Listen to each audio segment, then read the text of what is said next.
When you're ready. How different would your life be if you were not born and raised in a country that is so different than your own, and then you had to adapt your own ways of life to the country that in your mid-30s? That's how my father's life was. My father was born in a family of 6 siblings in Burma, and being the oldest sibling, he had to take care of his younger brothers and sisters and be a leader. My dad has not only been a father, but he was also my mentor and my role model.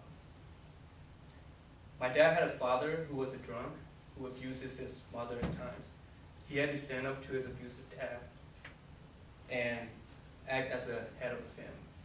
There were times when he had to make hard decisions, but he never looked back on those decisions. He married my mother at the age of 30, and then 5 years later, he had to move out of the country in search of better opportunities for the family, because he knew that our lives could be better. He went to different countries from Thailand to Singapore, and then finally landed in the United States, where he decided that this was a great place for him and the family to live with. I was only 5 when he left Burma, so for the next 5 years of my life, I grew up with only my mother and my younger sister. He then found a way for us to start new lives here in the United States, which he calls it the land of opportunities. And then we came here in 2004. My father worked so hard to get us here, and still is, to make sure that our lives are better than before. He had to make all new friends, and the hardest part for him was learning the English and picking everything up and moving along. But in the long run, it paid off for him. Over the years, my dad has taught me that discipline and determination are very important, and without it, nothing can be accomplished, because persistent will get you what you want, but consistent will get you what you want to keep.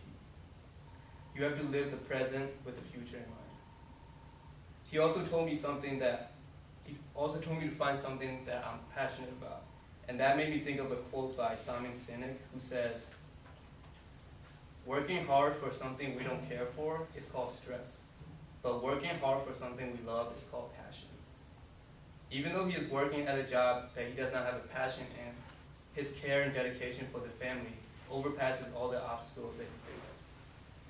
My father is not rich in terms of money, but is very wealthy in experience and wisdom.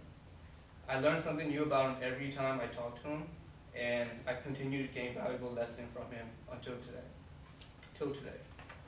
He is a man of compassion, integrity, and honesty. His dedication to the family is the main reason why he is still moving forward, and I plan on following his great legacy as the first generation son. Thank you.